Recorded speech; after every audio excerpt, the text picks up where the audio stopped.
Life is a game of choices.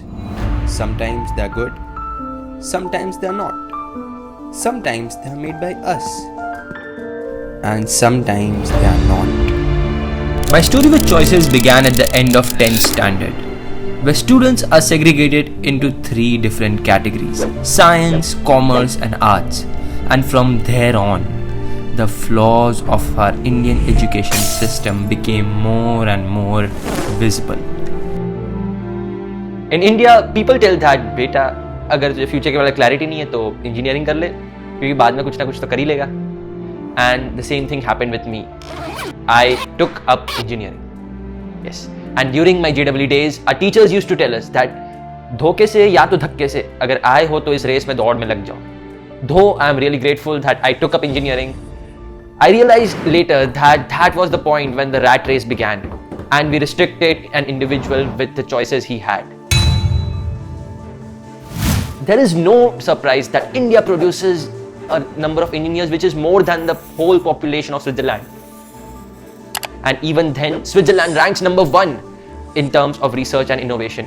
83% of Indians, according to a report by ASER, are unemployable.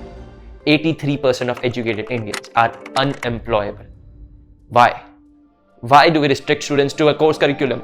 Why do we burden them with homeworks, assignments, quizzes, tests to that extent that they don't have the time to explore different domains, to explore different fields and search which field is their interest into? Why don't we do that? This video is just not about complaining, it's also about giving the solution as well. An example would be the German education system, wherein after 4th standard, students are divided into 3 different schools: Gymnasium, Realschule and Hauptschule. And in decreasing order of their academic performances, students are segregated into these different school levels. The students in Realschule are given the option that they can complete their education after 10th standard and in Hauptschule after 9th standard.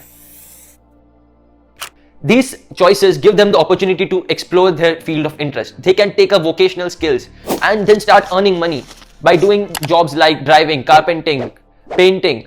These jobs which were respected in Germany and students were willing to take up them.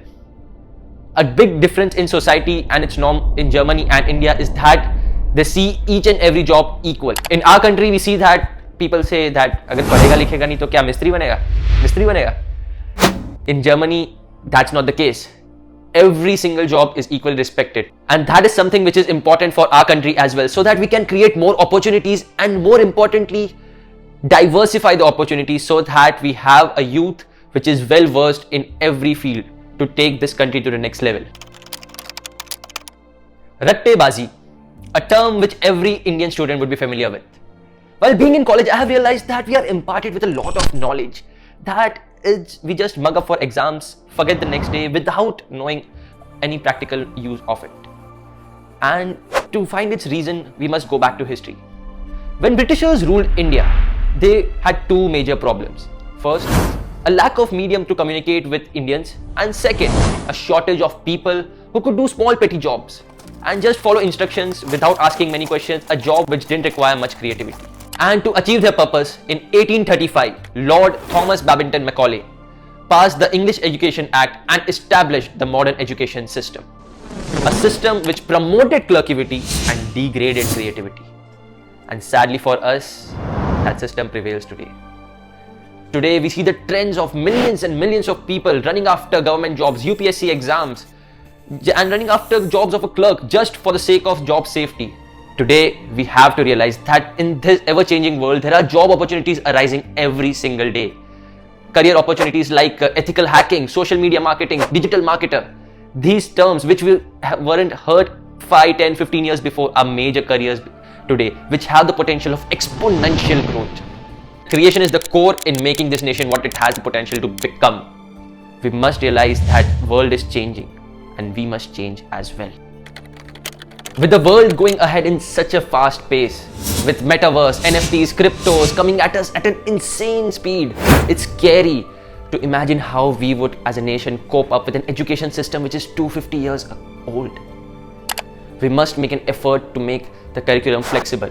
A flexible curriculum which integrates these upcoming fields and is able to provide students with the flexibility to explore and grow their mindset and gain knowledge. If possible, course curriculum should integrate the knowledge of finance, relationships, metaverse, cryptos, so that they can produce students who are an all-round leaders for the future. A lack of practical knowledge is one of the main reasons for the staggering unemployment rate of India. And to improve that, instead of just stressing upon students to solve these HC Verma questions, just do that example, go for the test, do this quiz, students should be encouraged to explore and grow. Explore and grow. Excursions can be organized by institutes so that they have a real-time experience of what they are learning and apply them. Internships are a great way to gain practical knowledge. And just they can be given projects which help them get an all-round experience. Today in this information age, students are more aware than ever, and we must treat them as adults and give them the flexibility to choose what they want to study to some extent, so that they can build a better future for themselves. Improving the conditions of teachers in our country. Today we see so many colleges who sell degrees in return of the fees without any knowledge given to the students. We see the teachers are underpaid and hence are underqualified. Why would a teacher want to become a teacher today if he or she isn't given the monetary benefits he deserves? People refrain from becoming a teacher in India even if they want to become one, because they don't see it as a job which would give them a living. They can simply just use their knowledge and use it in another field which can give them a living and provide them a better future. We are just compromising with knowledge given to our students, and hence increasing the fees of teachers and improving the quality of education is critical in making India what it has the potential to become.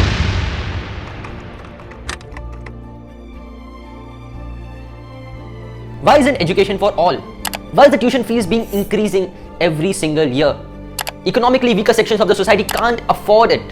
Today we see cases in which students have qualified for IITs, the premium institutes of the country, and students not being able to go there just because they can't afford their fees. And even then we hear complaints like, there's no water in the toilet, unhygienic food is served in the mess, poor infrastructure in colleges.